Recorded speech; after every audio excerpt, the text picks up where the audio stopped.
자, 오늘 마태복음 28장 16절 20절 말씀을 통해서 예수님의 복음 전도 명령이라는 제목으로 말씀 같이 나누도록 하겠습니다. 온 이 우주의 운행과 역사 그리고 모든 구속사는 하나님의 절대적인 주권 의지의 그런 속에서 진행이 되고 있습니다. 그러니까 우주 돌아가는 거며 세상 역사며 하나님의 구속사라는 것이 무슨 자연 이치라든가 우연이 되는 것이 아니고 하나님의 의지 속에서 이루어지고 있다는 것입니다. 하나님의 그런 절대 주권 의지의 목표는 무엇이냐면 궁극적인 목표는 바로 타락한 인간을 구원하는 것입니다.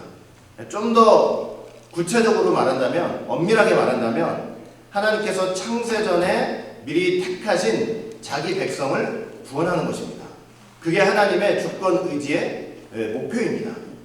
그리고 그 하나님의 절대 의지를 이루어 나가시는 수단은 뭐라고 얘기할 수 있냐면 구속사 속에서 구령운동으로 나타나고 있습니다. 전도죠. 한마디로 말하면 전도입니다. 전도.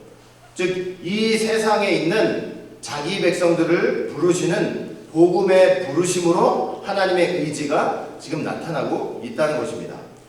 그래서 예수님은 제자들에게 너무나도 분명하게 말씀을 하셨습니다. 사실은 제자들에게 말씀하신 것이지만 오늘날 이렇게 지상에 세워진 예수님이 세우신 당신의 교회에 대해서 이렇게 하시는 말씀입니다. 어떤 말씀이냐면 내가 너희를 사람을 낚는 어부가 되게 하겠다. 사람의 영혼을 낚는 어부가 될 것이다. 이게 바로 주님의 이제 지엄하신 그런 명령이 되는 것입니다. 여러분, 하나님이 창세전에 택하신 자를 구원하는 데 있어서 그래서 전도가 필수적입니다. 전도는 하나님의 이 구원 계획 속에서 작정된 인간의 책임입니다. 인간이 해야 될 도리입니다. 그래서 하나님께서 예수님이 다 하시면 되는 것이지만 그게 아니고 제자들한테 이렇게 전도의 사명을 맡겨주시면서 사람을 낚는 어부가 되겠다. 너가 될 것이다. 이렇게 말씀을 하셨던 것입니다. 여러분, 예수님께서 십자가에서 일곱 말씀하시는 가운데 다 이뤘다 하셨죠? 다 이뤘다 하시고 이제 승천을 하시면서 하늘과 땅의 모든 권세를 내가 다 가졌는데 이제 너희는 가가지고 전도를 하라고 그렇게 명령을 하시면서 제자들을 축복하시면서 그렇게 승천을 이렇게 하셨습니다. 뭐 지상 명령이죠. 이 지상 명령을 통해서 어떤 의미가 있는지를 좀 생각해 보면서 우리 교회 사명도 다시 한번 좀 되짚어보는 그런 시간을 갖도록 하겠습니다. 첫 번째는 뭐라고 말씀을 하셨냐면 너희는 가라고 명령을 하셨습니다. 너희는 가라. 참 가라. 너희는 가라. 뭐 마음에 부담이 되는 명령이죠, 사실은. 그러나 십자가에서 모든 하나님의 구속사를 이루시고 하늘과 땅의 권세를 가지신 그분께서 우리에게 명령을 하신 첫 번째 명령은 너희는 가라는 것입니다. 너희는 가라. 이것이 사실은 명령이면서도 동시에 격려가 됩니다. 너희는 가라. 왜냐하면 내가 너희를 선택했고 그리고 내가 너희를 불러서 그리고 내가 너희를 보내는 거야. 너희는 보통 사명자가 아니야. 모든 염려와 근심은 다 묶어두고 너는 근심하지 말고 걱정하지 말고 가라고 말씀을 하시는 것이기 때문입니다. 여러분, 우리가 이 가라는 명령을 받고 뭐 고민을 할 필요가 없습니다. 나는 누구한테 가야 되지? 이런 고민을 할 필요가 없습니다. 왜냐하면 가라고 말씀하시는 그 순간에 거기에는 헬라인이나 유대인이나 종이나 자주자나 남자나 여자나 방언이 다른 민족에게나 차별이 없이 복음이 선포되어야 하기 때문입니다. 그러니까 누구에게나 가라는 거예요. 누구에게나. 내가 고민할 거 없이 누구에게나 가라. 성경에는 하나님의 말씀에는 제가 올롱스 말씀 들으면서 항상 듣던 말씀이 이거예요. 말씀에는 국경이 없대요. 사람한테도 국경이 있고 넘지 못할 국경이 있고 나라 간에도 넘지 못할 국경이 있는데 이 하나님의 말씀에는 복음만큼은 국경이 없다고 말씀을 하시더라고요. 국경이 없다.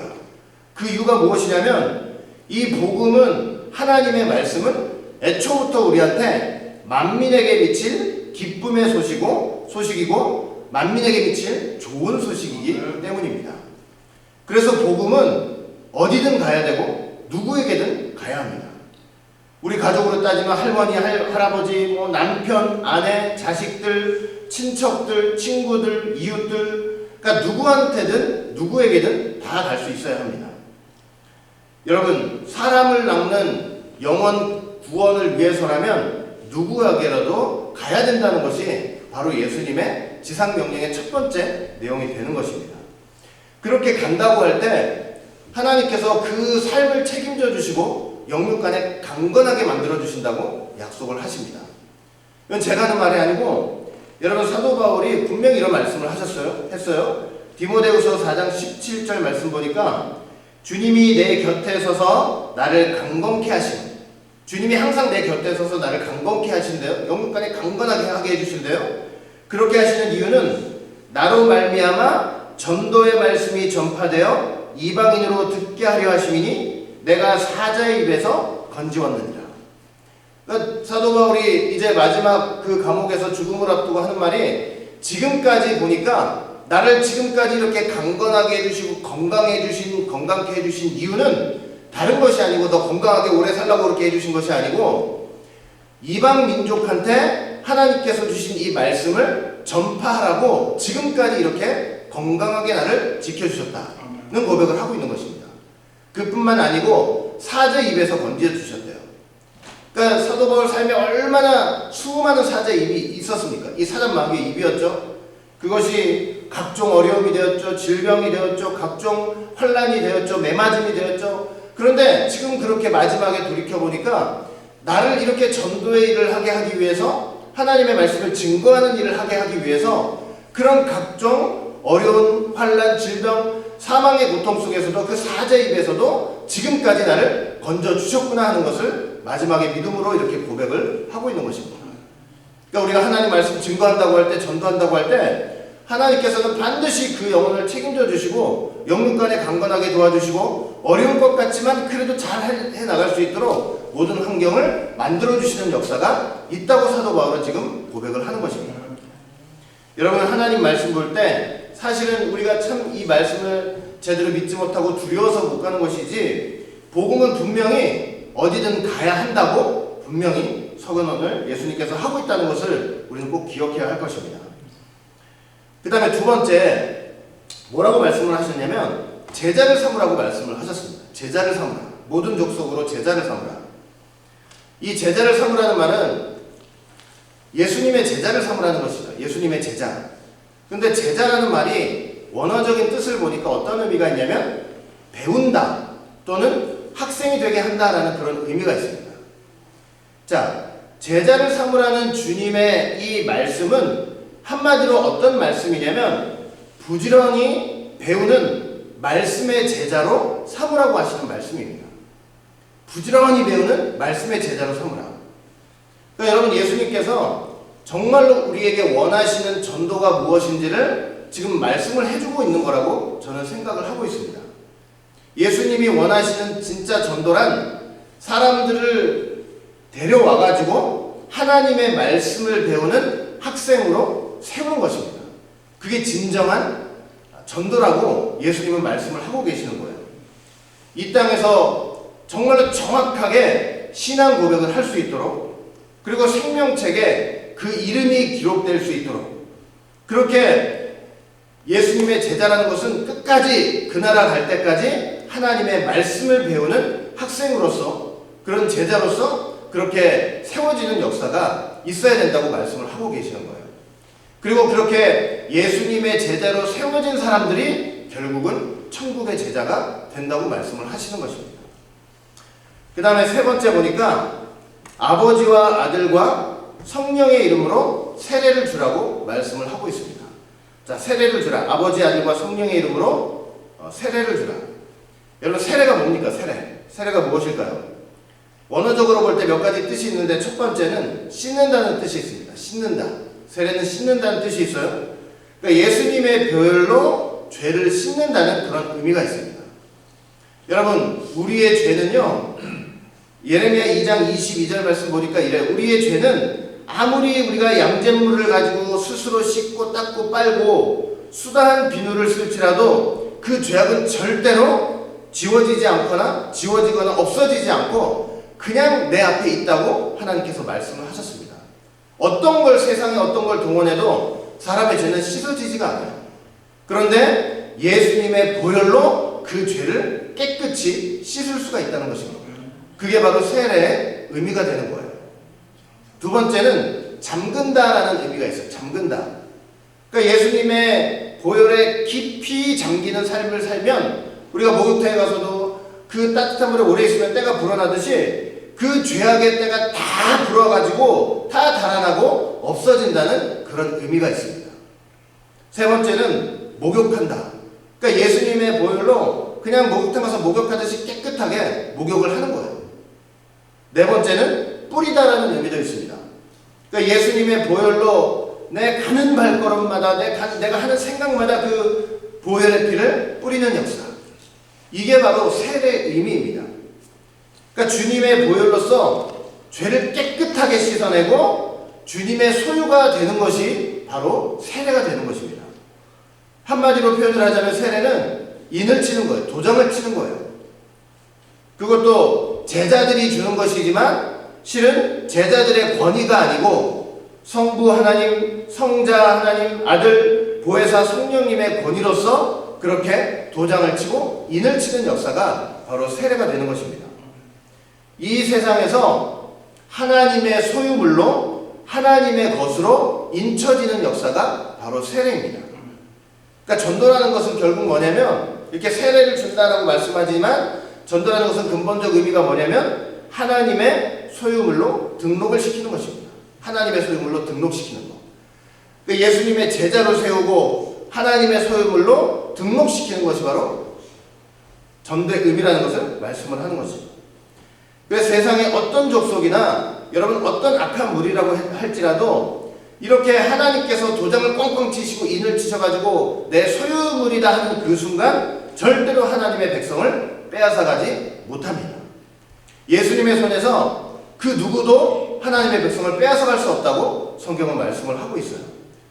로마서 8장 35절 보니까 누가 우리를 그리스도의 사랑에서 끊으리요? 환난이나 곤고나 핍박이나 기근이나 적신이나 위험이나 칼이랴. 그러니까 어떤 것도 이렇게 하나님이 인치셔서 하나님의 소유물 삼은 그 백성들은 어떤 것으로도 끊어낼 수 없다고 성경은 말씀을 하고 있는 것입니다. 이게 참된 전도라는 거예요. 그 다음에 네 번째 보니까 뭐라고 말씀을 하셨냐면 내가 너희에게 분부한 모든 것을 가르쳐 지키게 하라고 말씀을 했습니다. 제가 가르치다라는 말 수도 없이 말씀드렸죠. 헬라어로 디다스코죠. 디다스코.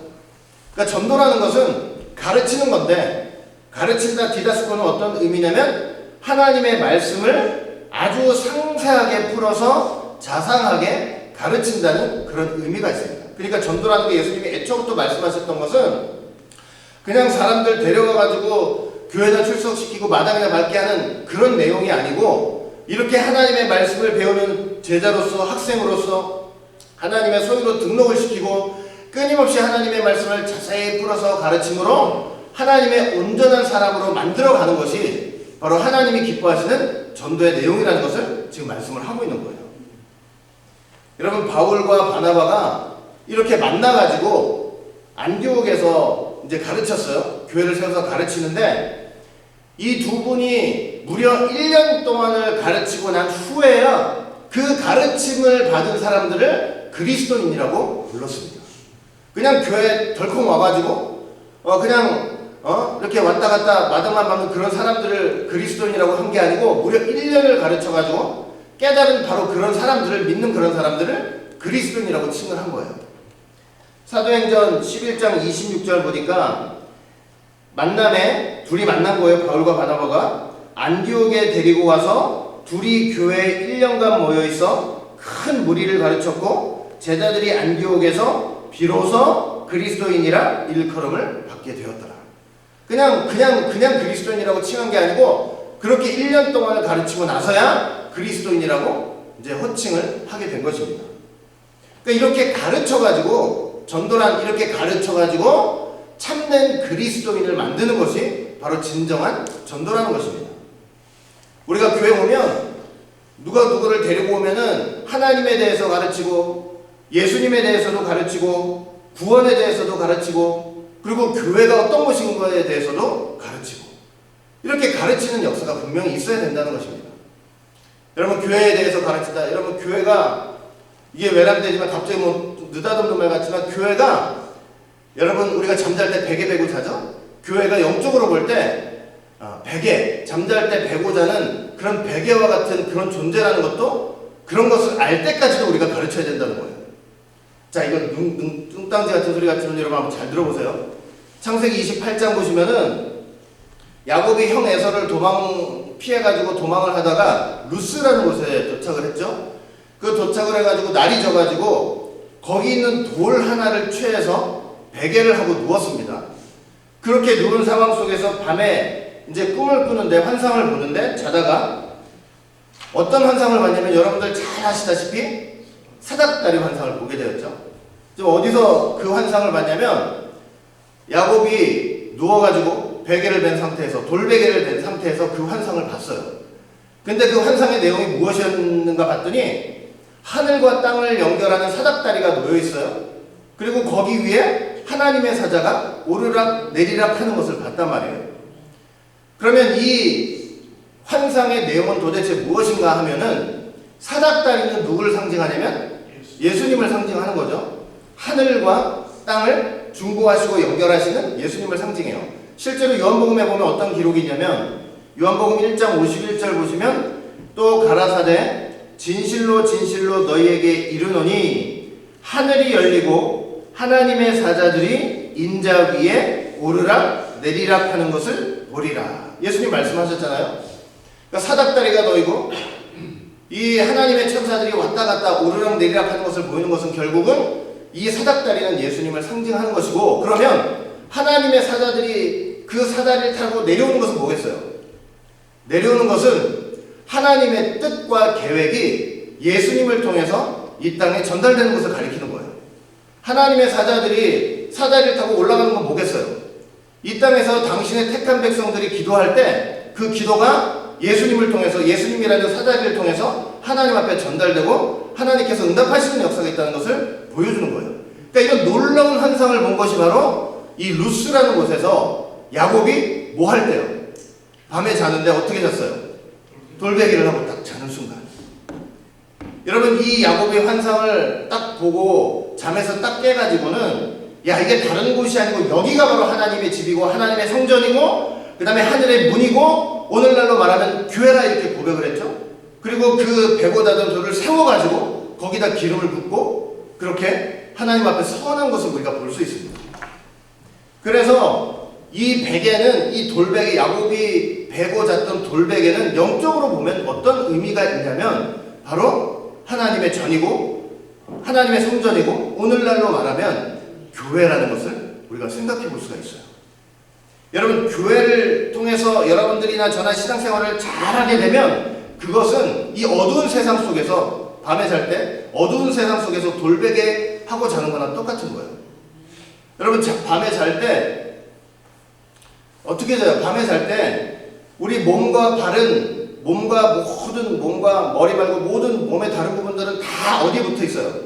다 땅에 붙어서 잠을 자잖아요. 그런데 베개를 안 베고 주무시고 하시는 분들도 계시겠지만 대부분 베개를 베고 주무시잖아요. 뭐만 떠 있냐면 머리만 떠 있어요. 베개 때문에. 머리만 땅에 안 붙어 있어요. 여러분, 이런 오묘한 섭리를 깨달을 수 있는 차원까지 가르쳐야 된다는 소리예요. 여러분, 이 어두운 세상 가운데서 밤에 잘 때 사람들이 잘 때처럼 어두운 세상 가운데서요, 우리의 머리를 땅에 닿게 하지 않게 해주는 것이 바로 뭐냐면 교회예요. 교회. 거기서 이런 사닥다리 환상을 보면서 하나님의 뜻을 깨닫는 그런 현장이 바로 뭐냐면 이 교회가 되는 거예요. 생각해보세요. 머리까지 땅에 닿게 되면 어떻게 되겠어요? 영적으로 볼 때 머리까지 땅에 돼버리면 그건 사람이 아니고 뱀인 거예요. 뱀. 왜? 뱀은 전부 땅바닥에서 기어서 살거든요. 그래서 하나님께서 이 땅에서 이 어두운 세상 가운데서 당신의 백성들 진짜 교회를 통해서 돌베개 해주시는 거예요. 머리 들고 살라고. 이해가 되세요?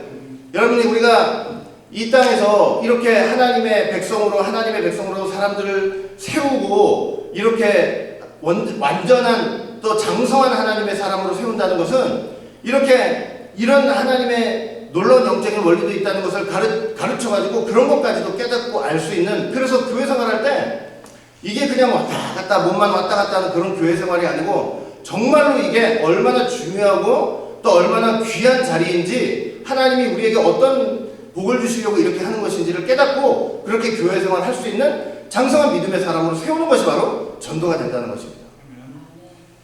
교회 생활하는 거 그래서 우리가 가볍게 생각하면 안 되는 거예요. 얼마나 귀한 것인지 몰라요. 이렇게 잘 가르쳐서 믿음의 장성한 사람으로 만들고 참된 그리스도인으로 만들고, 그것이 바로 전도가 됩니다. 전도가. 여러분, 전도의 명령은 하늘과 땅의 모든 권세를 가지신 주님의 절대적인 명령입니다. 디모데후서 4장 1절 2절 말씀 봐도 이렇게 말씀이 기록되어 있어요. 그리스도 예수 앞에서, 주님 앞에서 그의 나타나실 것과, 재림이죠, 그의 나라를 두고 엄히 명령하노니 너는 말씀을 전파하라. 때를 얻든지 못 얻든지 항상 힘쓰라. 이렇게 명령을 하고 계십니다. 여러분, 예수님의 전도 명령은요, 성공할 수밖에 없는 확실한 보장을 해주고 계세요. 예수님이 오늘 본문 마태복음 28장 20절 끝 부분에 가서 뭐라고 말씀하시냐면, 볼지어다 내가 세상 끝날까지 너희와 함께 하시겠다고 약속을 하셨습니다. 그러니까 전도한다고 할 때, 하나님의 말씀을 전한다고 할 때 걱정하지 말라는 거예요. 왜냐하면 내가 옆에서, 하나님께서 옆에서 함께 하시면서 그 모든 과정들을 다 지켜보시겠다고 말씀을 하시기 때문이에요. 사도 바울은요, 여러분들 성경 읽어보시면 알겠지만은 사도 바울을 죽이기 전에는 내가 먹지도 않고 자시지도 않고 마시지도 않겠다고 다짐하고 각오한 40명이 있었어요. 보통 사람 같으면 그런 상황 속에서 어떻게 하나님의 말씀을 전하냐고요. 그런데 하나님께서, 야 사도 바울아, 너 걱정하지 마라. 내가 지켜줄게. 내가 끝까지 너와 함께 할게. 이런 말씀과 위로를 들었기 때문에 사도 바울도 그런 어려움과 두려움 속에서라도 당당하게 하나님의 말씀을 전하고 복음을 전하는 그런 사명을 감당할 수가 있었던 것입니다. 하나님의 말씀을 증거할 때, 전할 때, 전도할 때 나 혼자 한다고 생각하지 마시길 바라겠습니다. 내 배후에 하나님이 함께 하신다고 분명히 약속을 하셨습니다. 예수님 재림 때까지 이 복음을 전한다고 할 때 못 갈 데가 없어요. 누구한테 가지 걱정할 필요가 없다는 거예요. 어디를 간다고 해서 누구를 만난다고 해도 하나님께서 함께 하겠다고 약속을 해주셨기 때문이에요. 여러분, 우리 부모님은 분초마다 우리와 함께 하실 수 없잖아요. 그렇게 할 수가 없잖아요. 하나님은 우리와 끝까지 함께 하시겠죠. 전도하는 그 발걸음 위에. 우리 현재 상황이 아무리 힘들고 어렵다고 해도 하나님의 말씀을 믿고 장래에 나타날 장대한 구속 경륜을 바라보면서 우리가 복음의 씨앗을 뿌리기만 하면 자라게 하는 것은 하나님 자신이라는 것입니다. 누구에게 뿌렸든지 그게 택한 백성이라면 하나님은 반드시 그 영혼을 책임져 주시고 자라게 하신다는 거예요. 뿌리란 얘기예요. 그래서 뿌리란. 가라. 제자를 삼으라. 세례를 주라. 말씀을 가르치라. 그래서 우리 교회가 행해야 할 전도적 사명이라는 것을 우리는 꼭 기억하시길 바라겠습니다. 주님 반드시 다시 오시죠. 주님 다시 오실까요? 안 오실까요? 반드시 다시 오십니다. 그 영광의 주가 오실 때 수많은 천군 천사와 함께 큰 나팔 소리로 이렇게 오실 때 죽은 자들이 먼저 일어나요. 부활을 합니다. 그리고 살아남아 있는 자들도 변화를 해요. 그래가지고 우리를 공중으로 다 끌어올려지는 거예요. 공중에서 주님과 만나요. 얼마나 귀해요? 그리고 이내 다시 지상으로 와서 심판하시는 거예요. 여러분, 우리가, 저와 여러분이 바로 이런 예수님 재림의 역사에 너무나도 귀하고 복된 주역이 되시고 열매가 되시기를 주의 이름으로 축원하겠습니다. 여러분, 이런 엄청난 영광의 재림의 역사, 이 영광스러운 시간이 우리 앞에 다가오고 있는데, 우리가 주님의 전도의 사명, 말씀을 전하는 사명, 하나님이 끝까지 함께 하시겠다고 약속을 하셨는데, 그런 하나님의 사명을 감당하다 이런 일을 하다가 이런 귀한 영광의 재림의 역사를 그렇게 맞이한다면 그 얼마나 영광스럽겠습니까? 제자들이 예수님 세상 끝이 언제 옵니까? 종말이 언제입니까? 예수님이 결론적으로 하시는 말씀이 뭐냐면 마지막 말씀의 복음을 다 전해야 그때야 끝이 온다. 말씀을 전해야만 끝이 온다고 말씀을 하시는 거예요. 에스겔서 보면 복음을 전하지 않으면 그 핏값을 우리에게 찾겠다. 사도 바울은요, 뭐라고 사람들에게 고백을 한 적이 있냐면, 자기는 삶을 통해서 정말 하나님 말씀을 열심히 전했기 때문에 나는 여러분들에 대해서 나는 내 핏값이 없다 이렇게 말씀을 했어요. 난 피가 깨끗하다 이렇게 얘기를 한 적이 있어요.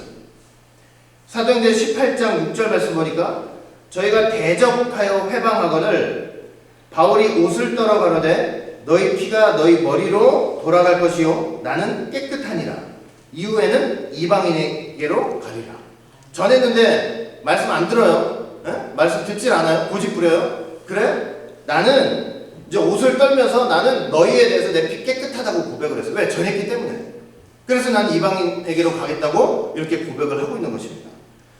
그러니까 우리도 사도 바울과 같이 뭐 이렇게 평생을 전도의 여행을 다니면서 세계적인 뭐 전도의 사명자로 우리가 그렇게 살 수는 없는 일이지만 우리의 가족과 이웃과 친구들에 대해서도 사도 바울이 이렇게 고백할 정도로 난 내 피가 깨끗하다 라고 고백할 정도로 우리가 전도를 하는 일에 하나님의 말씀을 증거하고 복음을 전하는 일에 그래도 생각을 하고 열심을 내는 삶은 좀 필요하다고 분명히 생각을 합니다.